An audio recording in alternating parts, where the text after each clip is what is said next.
Looks like we're ready, huh? Are we good? All right, welcome everyone. April 9th, 2025. Welcome to the Downtown Action Committee hearing. If we could please start with a roll call. Brian Laura, Present. Kim Doe, Present. Michael Baxt, Present. Brian Chagas, Present. Roger Jansen, Present. Nick Mielich, Present. Gregory Gabriel, is not present, sorry, Samuel Grace. Present. Let the record reflect that Gregory Gabriel is not present. All right, thank you. Item 2, minutes. You had in your package minutes from the, let's say, it's from the March meeting. Does anyone have any comments or deletions or additions or motion to approve? Motion to approve. Okay, second. Second. All right, all in favor, say aye. Aye. Opposed? Okay, minutes approved for March. Item 3, report from City Urban Designer. Claudia? Good morning. Good morning, Claudia Vavin, City Urban Designer, and an update. As you are aware, the city is working with Siscovish on the DMP update, and they are hosting public discussions, and the upcoming one will be on April 30th from 5 to 7 here at the Flagler Gallery. This will be related to transportation and mobility, and the following one will be on May 22nd. Again, it will be same location and same time. If you want more information, you can definitely email us and we can provide you that. Okay. That's it for now. Great. Thank you. All right, we'll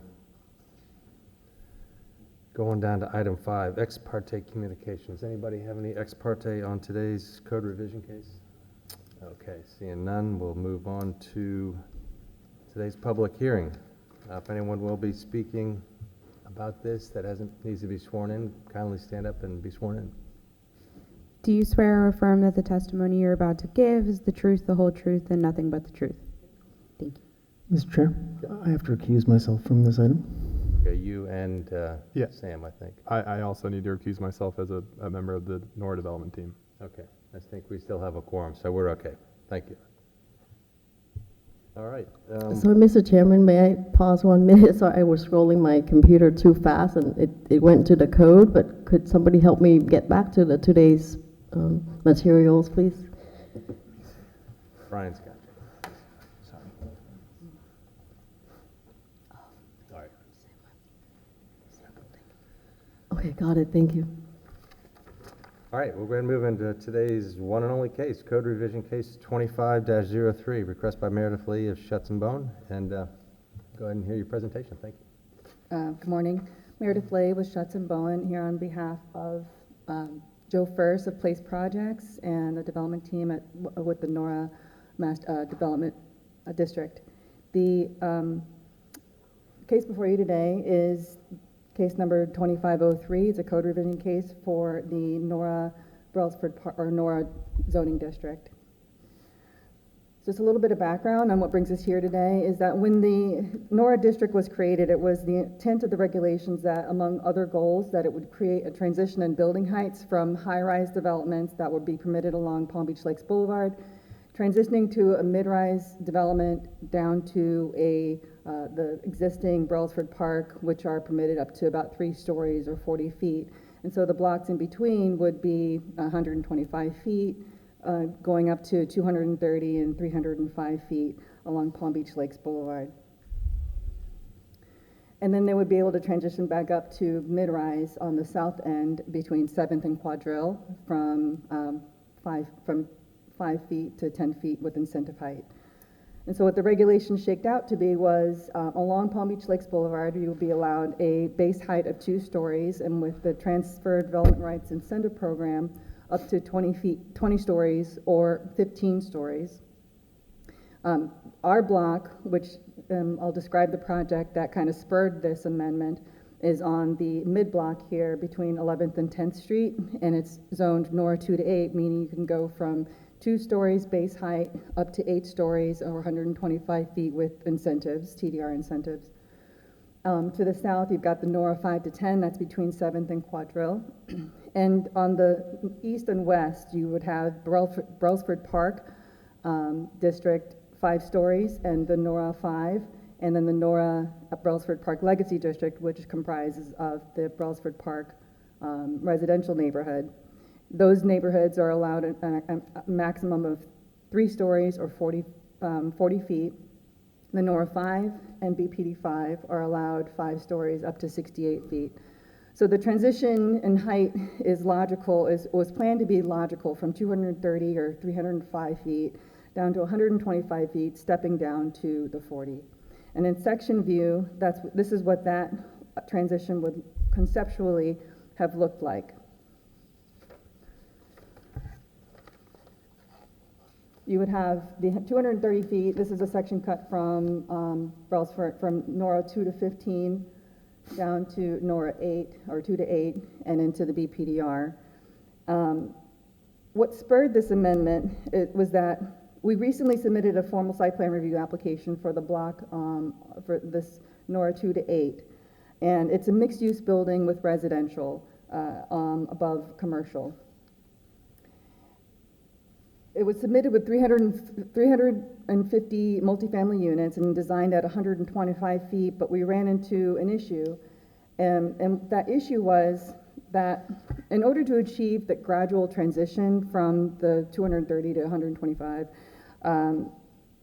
the floor to ceiling heights in the building would need to be between 15 and 20 feet, which for a commercial project or an office building, that's logical and makes sense.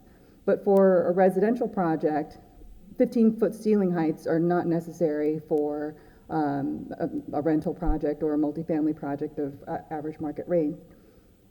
You're looking at more of a 10 or a 9-foot ceiling height. So we leave, the project was being designed at 8 stories with 9-foot or 10-foot ceiling heights, and we round up at around 90 feet of building height, which was not achieving the gradual transition between the two, the high rise and the low rise. And also, in considering that a TDR project in the downtown would result, because we would need to take advantage, or we would need to participate in the incentive receiving program in order to achieve the additional height, we would also need to participate in the incentive housing program, which would result in more affordable or workforce housing units actually built in the downtown. But in doing so, we ended up with less units, hence, and less FAR, incentive FAR, than we could have had, and it's not really capitalized, and therefore the number of affordable units is not being realized to its full potential. So the amendment before us today is an amendment to section 94-124E, the North Railroad Avenue additional sub-district requirements, to exempt projects utilizing the DMP Housing Incentive Program from the limitation of incentivized building height by the number of stories, and instead ensure that they are still compliant with the maximum foot height that is so stated in the building requirements table. And this would be an amendment limited to the North Railroad Avenue subdistricts. In writing, this is what the code language would look like. I will go ahead and read into the record. An amendment to 94-124E, additional sub-district requirements, new section 2, multifamily residential or mixed-use projects utilizing the DMP Housing Incentive Program. Projects that are comprised of a minimum of 65% of the gross building area reserved for residential uses shall be exempt from the stories height limitation applicable to the sub-district building requirements table. The maximum building height permitted shall correspond with the maximum height in feet specific to the sub-district. Additionally, the following shall apply. And the remaining set some parameters. We have to have a minimum floor-to-ceiling height of 9 feet. And the remaining of the language, staff helped us to make sure that there were no conflicts in the existing building requirements table to this new amendment. So it exempts the additional floor heights from also all applicable setbacks shall be exempt from the stories limitation, and it's then measured by the respective foot height.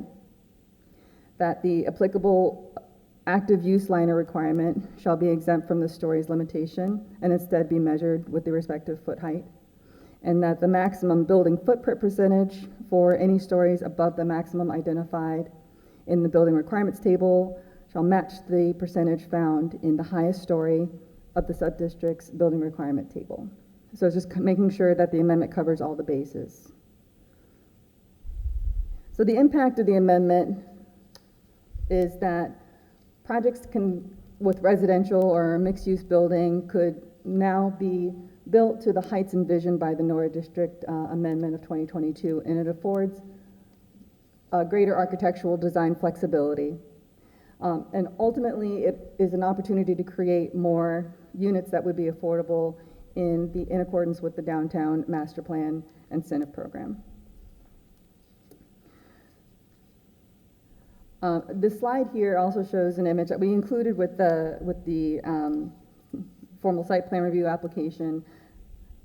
I apologize. And it basically shows the transition from the Brelsford Park residential area to the proposed building, how those heights would transition up to the 230 that would be allowed in the next block over. And highlighted are the proposed building heights. So you can see that flexibility is built in. Our proposed building heights, floor to ceiling heights, would meet the parameters of a minimum 9-foot stories, but we still have enough height allowance left over to have an almost 20-foot ground floor and 12 foot and 13-foot amenity decks and penthouse levels.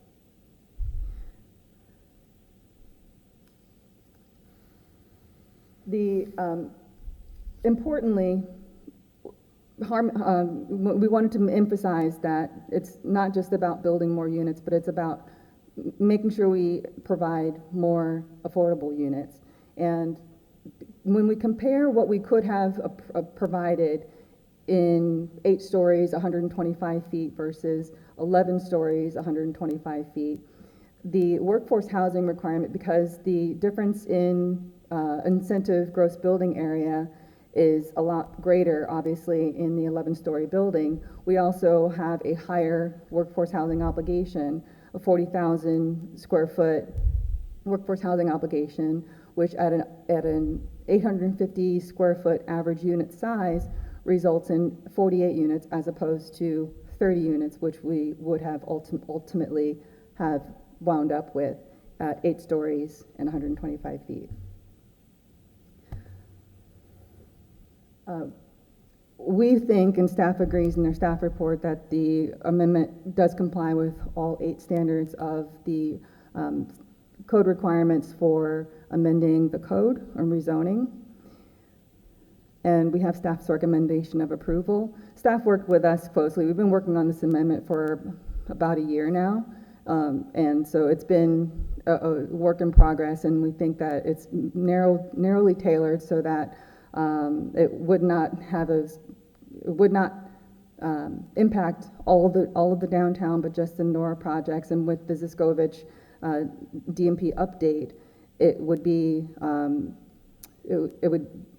it's a good opportunity to make sure that the amendment is in place for our proposed development. But as Ziskovich takes a look at the downtown broader, maybe this would be taken into consideration and how that would be reworked later on. So with that, I'm happy to take any questions that you have or hand it over to staff. Questions immediately, you want to go through staff presentation? Yeah, I mean, if you think it's appropriate, go ahead and ask, otherwise we can wait till we hear from staff. I can do either way. Do you prefer me to ask now, or I can wait until after the staff present? On the 9 feet minimum floor to ceiling height, do we also calculate, before reaching the 9 feet, did we also calculate the 8 feet, how that would look like? Because I know a number of existing buildings downtown already have the 8 feet minimum, so we could potentially get even more units with the 8 feet. I don't know if, well, staff helped us craft this language with the minimum height requirement for the floor to ceiling, so maybe that would be a question for them to answer.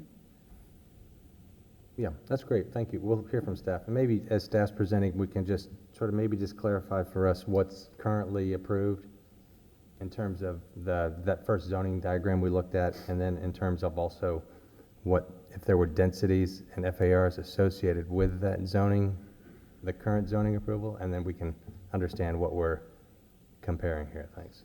Absolutely. Good morning. Chris Kimberly, Senior Urban Designer. So jumping into it again, just to kind of round out that context. So when we did the zoning amendments for the Nora district, it was important that we put in the intent to call for the increase of residential and commercial densities, and we wanted very compact and vibrant development. The Nora development, as Meredith touched on, has this transition of scale where the higher intensity developments are more along the periphery of the district, so either north along Palm Beach Lakes Boulevard, south closer to Quadrille and 7th Street there, and then of course along Dixie Highway. And when the regulations were written for Nora, again, the intent was always to have this be a very mixed-use district, and with that, we would also facilitate office developments. And as a result of that, the FAR and heights were, of course, increased to account for the larger floor plate that a typical office would have. And because of that, when you translate it into a multifamily development, those FARs and heights might be a little bit more inflated. And so you don't quite max out the same way you would if you were building a commercial development. So then touching on the text amendment itself, so as Meredith went over all the language there, one of the points was to add a minimum finished floor to ceiling height of 9 feet. And this was, again, just to avoid the over-compression of the stories. We didn't want to really squeeze in as many units as possible, and then if, down the line another project comes in and they also do micro units, you're really talking about a very confined residential space. So this was more of a comfort level. A 9-foot floor to ceiling felt like a reasonable comfort level for residential developments, and it's broadly applied to a lot of developments, residential projects in downtown that kind of have that parameter now. In terms of the overall text amendment, staff supports this again because it is limited in scope. So we did limit this just to the Nora subdistrict, and again, only to projects that consist of 65% residential and that are utilizing the DMP housing incentive. So it's very specific, it's very much tailored to a smaller subsection of the code. And again, overall, the building height that was agreed upon and decided for the district is still maintained. The projects and the buildings are capped at that 125 feet in this example, but elsewhere in the district, again, this is keeping the building heights capped. It's just allowing additional density through stories. And then with that, when we have those additional stories, we get additional units, and because they're utilizing that incentive program, that leads to more affordable and workforce housing units. In conclusion, staff does support the code revision case as it does meet all the amendment standards. And we also have a prepared motion if there are any questions. So back to my comment earlier, can you just go to that zoning map and just explain so was there density in FAR or dwelling units per acre associated with the original approval So limitations? for all the colored sections of the districts here, these are all based by FAR. So where their project is right now is a Nora 2 to 8 transition, and this is a 3.8 FAR with 125 feet. The other districts are a little bit higher in intensity. I believe the 2 to 15 is approaching a 4 FAR, and then if I'm not mistaken, the 2 to 20 is a little bit higher of that. In these other districts, it actually kind of works out in terms of massing the building if you have a 20-foot ground floor and then 15 feet for every subsequent story. Where it gets a little bit tricky is this 2 to 8, and again, that's where we think it might have been slightly inflated because of the office component. And so this, with a multifamily development, doesn't quite reach that height in FAR. So are we looking today just at the Nora 2 to 8, the pink area? No, this would apply broadly to the whole Nora sub-districts, as the code language is, specific to Nora. So any other Nora project that meets this criteria of the 65% residential and is using the DMP housing incentive. But I guess the main area where it really comes into play is this 2 to 8 district. So wouldn't the FAR then be increasing considerably if you're adding another 3 levels of building? Well, yeah, so that's where they would be meeting the additional FAR, where they wouldn't get that currently. So if it's Those current- extra stories help them reach that limitation. Because again, when the district was rezoned and planned out, what had happened is this district, portions of the north end, were always planned to kind of have an off-site parking component. And so that floor area ratio was met quicker within the building because there wasn't stories for parking. Okay, so you're the cap, the FAR is not changing, the max? No, the FAR is not changing, the cap is staying where it is, it's just allowing additional density through stories. The feet limitation still exists today, it's just within that feet limitation, can you fit in an extra story or 2, or how does that pan out? So that's really what this code change is just to allow additional stories and density within the existing envelope of the building. And then, just quickly, there were some diagrams from Meredith earlier on are the setbacks on the transition staying the same in terms of the building envelope? Yeah, yep, everything else for the building setbacks and the transitions and the maximum tower lengths, all those regulations stay the same. This is just, again, within that larger 125-foot area, adding an additional 2 to 3 stories. Okay, so the setbacks, the prescribed building envelope that was the intention of the transition is not changing. The Correct. FAR will not increase. Okay, Correct. I think I got it, all right. Does anybody have any questions for staff? May I dovetail the earlier question? So you mentioned there might be micro units here. So would there potentially be micro unit in 2.2-8 district?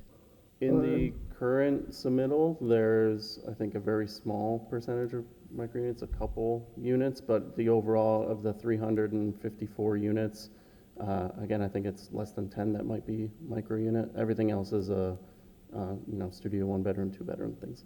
Right, but besides what's being going through permitting right now, in the future, this district would allow for micro units. Yeah, district, Okay. or the entire Nora district and then DMP itself allows for micro units.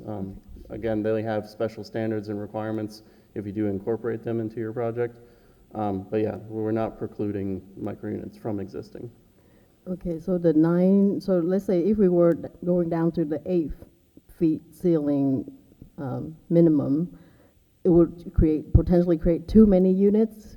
Is that where you were? One of the staff concern was too much compression, like too many units if we lower the minimum to 8 feet.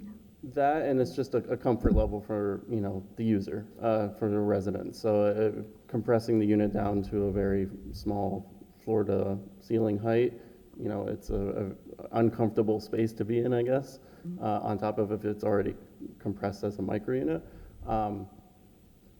So that was the main driver for, not limiting it to 9 feet as a whole. But additionally, you would have parking concerns, right? So the more units that you start to add within a building and development, you do run into an issue of how is it then parked. So there's a limit as well. Let them know they're going to see that development coming in. Oh, yeah. And in terms of the actual development that we're speaking of, in reference here, the Nora 2 to 8 multifamily project, that is something that will come to DAC, so that you will be seeing that as well and being able to comment on that specific development.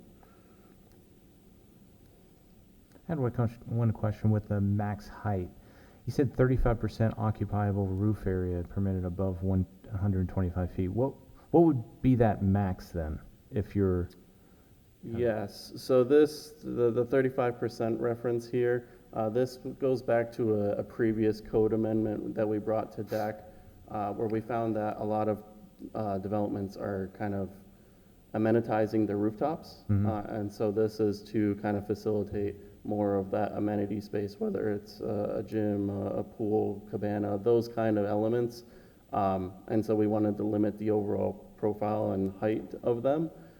So these items on a roof have a maximum projection standard. I believe mechanical is allowed to project 20 feet above the district height. Okay. These amenity covered structures, I think it's 12 feet. So it's not under air? No, no. Okay. Well, no, 35% of it can be under air on the Okay, rooftop. and what's the max height on that? You said 20 feet? 12 feet. 12 feet, so another 12 story feet above basically, the, yeah, roughly. exactly. Okay, all right, thanks. That's my question. What is the impact, if any, on as far as parking by making these changes? Is all the parking off-site? I thought I heard you say that. So for this specific development, the parking will be on-site, so they do have parking levels. Within the piece that is in site planning right now, it is actually a lined garage, so they're fully lined with units. So in terms of extra capacity, it might have added a story of parking as well, just from the increase of overall units. Okay, so it's all just based on the number of units, so they have to increase the parking. Correct. Okay. And one thing I'm trying to understand is how this came to be that we're in this situation. What's the rationale as far as for having floor limitations at all as opposed to just height limitations? In terms of the floor limitation and the height limitation, it was a combination thereof. So it was to provide flexibility to the development. So when the DMP code was previously written, it was added to have stories or height, whichever is less. And so that basically gave the box or the envelope, but how the developer wanted to orientate their building, that kind of filled that box. So whether you have a higher floor to ceiling, if you're doing an office or commercial development or studios, you might have a higher floor to ceiling, or if you're doing lofted units, things like that. So it just gave more flexibility in what we allow, but we still tailored it either to a story or a height. So it's just to balance one or the other. Thank you. But Chris, back to my previous question. So there's no dwelling unit per acre type limitation currently? Only- It's strictly FAR? So they can Yeah, have so 10 units or 1,000? everything that's, in the colored sections is all FAR. Along this edge here on North Railroad Avenue, that's also in this NORA 5. It's not in the incentive district, but that's also FAR. The only piece that has a units per acre or a density limitation is the Brailsford Park residential, so the core, and I believe that's 14 dwelling units an acre. So again, this is mainly single-family homes, but you might get properties with 2 or 3 units in there as well.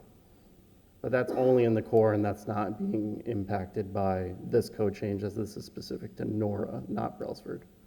Right, but I guess the point is, by doing this, if we're granting another 3 stories, how many units can that turn into be? And, that's the density increase is what we're granting, correct?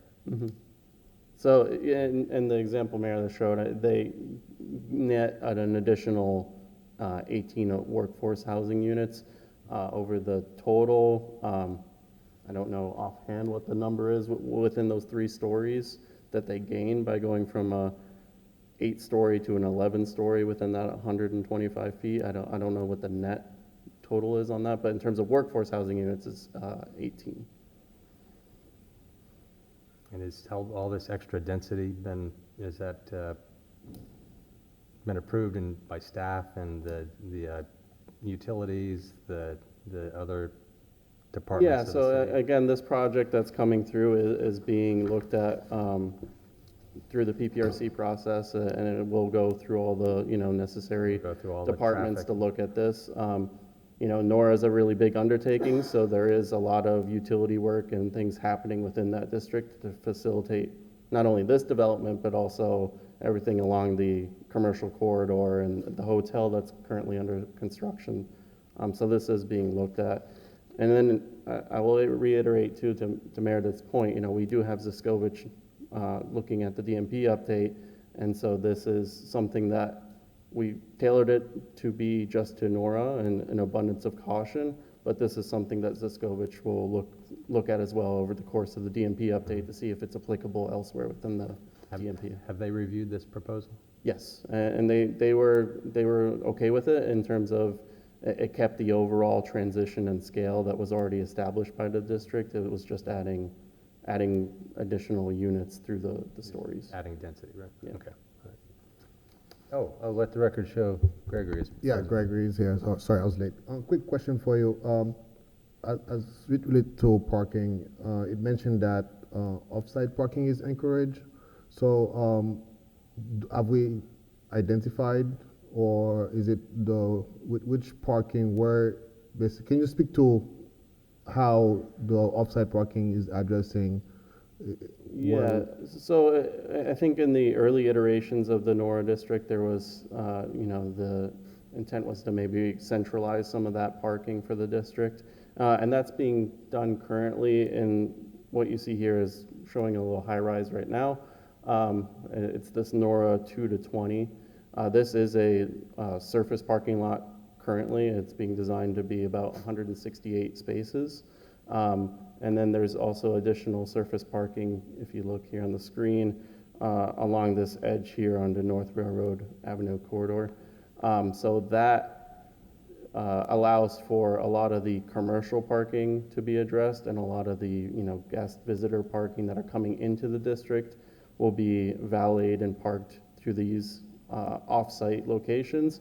In terms of the hotel development, that is being self-parked within the hotel, and then this Nora 2 to 8 development, the multifamily development, that is also self-parked within the profile of the building.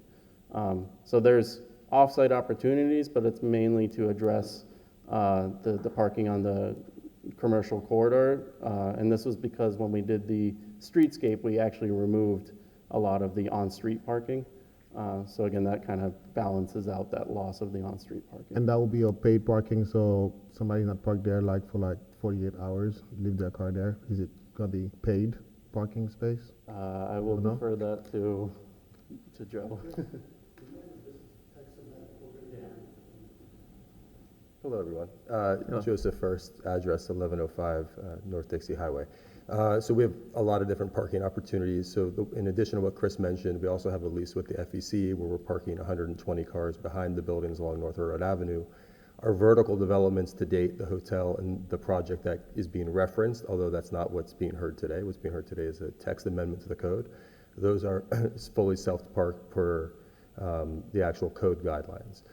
As we get into additional vertical development, because we do have more sites that'll be coming forward, we do have a location where we'll be building centralized parking, not for that specific building, above and beyond what's required to service all of our visitor parking that's coming to basically explore the retail and the dining and things along North Railroad Avenue.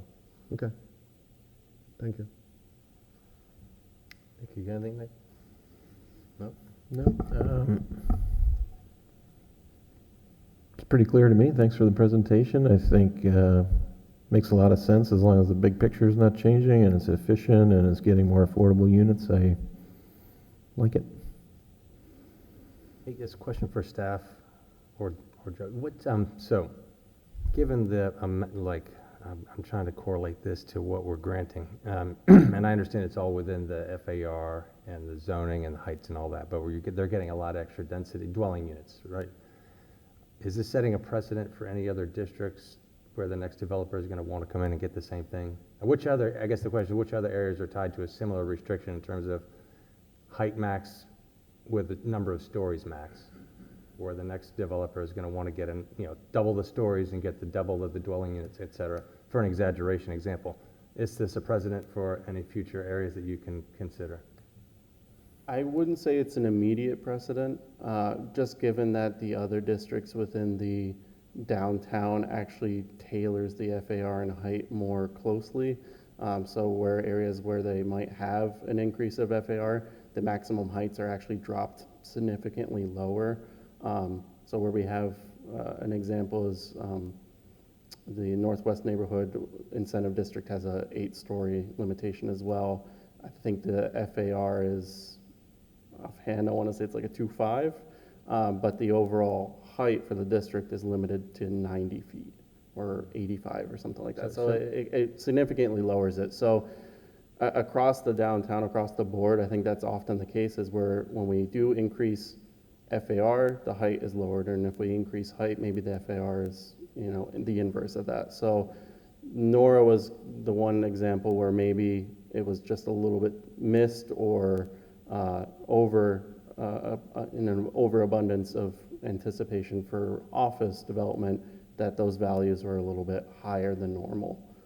But again, this is something that Siskovich will be looking at and seeing on a downtown level across the board, you know, sub-district by sub-district, if these changes are going to happen, if we're going to change heights, FARs accordingly.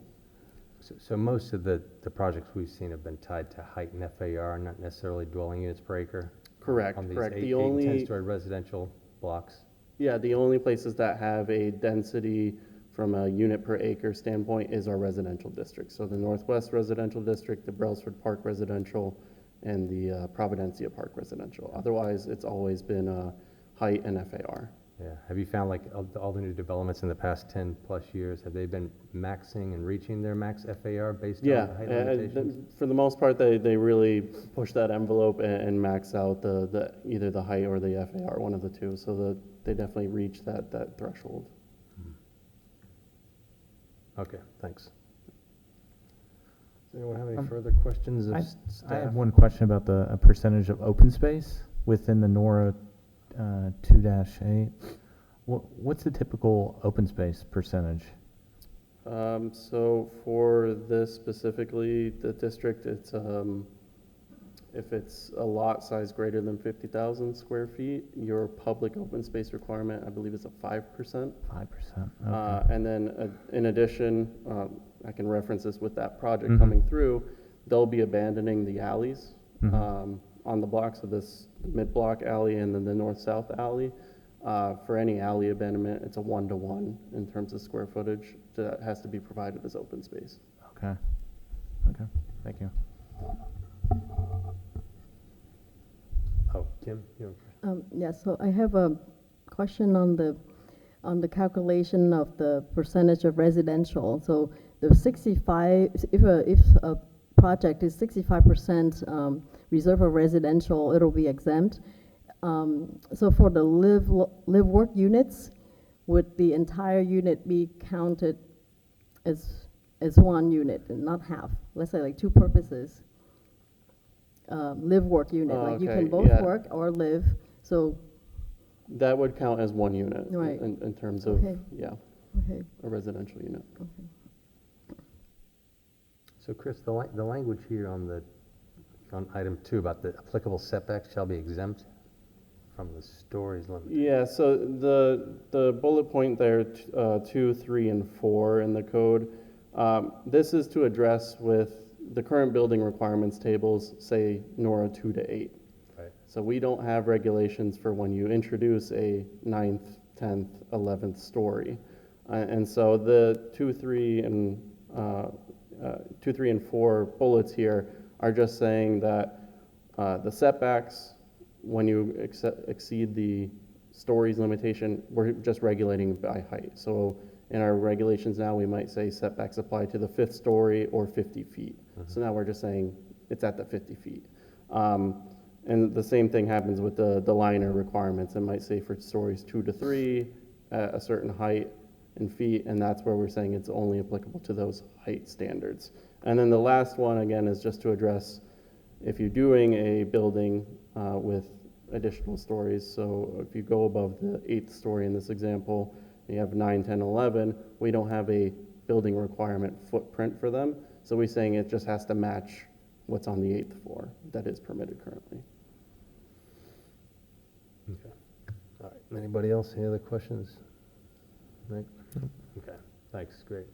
Anyone in the audience want to comment on this case? It hasn't been heard yet? Okay.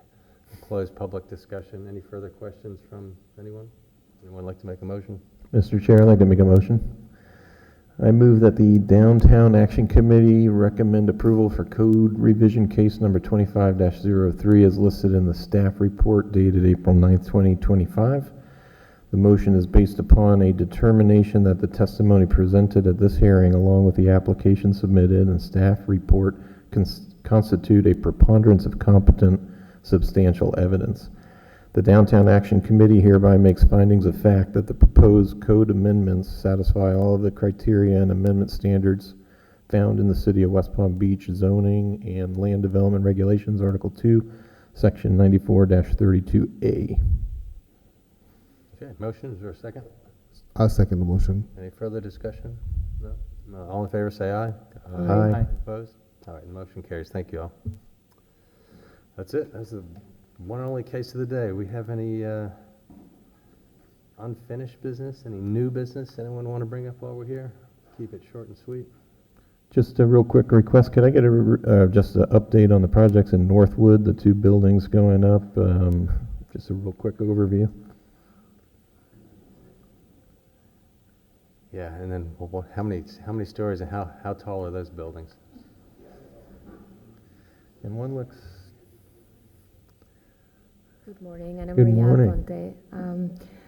Ponte. You are talking about the district project and the Spruce project? I believe so. I cut through Northwood all the time, and I'm seeing them both go up. One's right there They by are going up. Malachor. That's good news. I mean, they are both under construction. Do you want, I mean, I don't know if I know all the information. The district is the one on the west side of Broadway. Okay. That is an 8-story project. It has commercial on the ground floor, parking garage that will have 100 spaces. I think about 100 spaces for public use. And it has 10% of the units are reduced 10% below the market rate for firefighters and nurses. And then the Spruce, it's 8 stories. I think it has 280 units, something like that. And it has a large percentage of the units are income restricted. They are 120 and 100% or 180%. I can find out the information. I don't know exactly. I don't remember exactly. Yes. But the Spruce has units that are restricted for income levels. And are those micro units or very small units on those? No, I don't think Okay. either of those are micro units. If it has, maybe has some, but in general are studios 1 and 2 bedroom units. Okay. Okay. Thanks for the update. Appreciate it. So that neighborhood in general, is it zoned? Is everything zoned for that height? Or what's the restrictions in there? Is it the historic Northwood? I think 25th and 24th and 25th, you are allowed to have 8 stories, That whole 6 and then 8. Norwood, I think, is lower, but I'll have to get back So to that you. whole strip there can have buildings of that similar height? I think so. I think there's 6 and 8, yes. It's a pretty big change for that area, just to not have 2 buildings and then all of a sudden 2 buildings are going up right Yeah. there. It's The merchants are very excited about it. Yeah. Oh, good. Good. Thank you. Does anybody have any other questions or discussion items? Okay, awesome. Then we'll close Thank that you. and we'll adjourn today's meeting. Thank you, everyone. Thank you.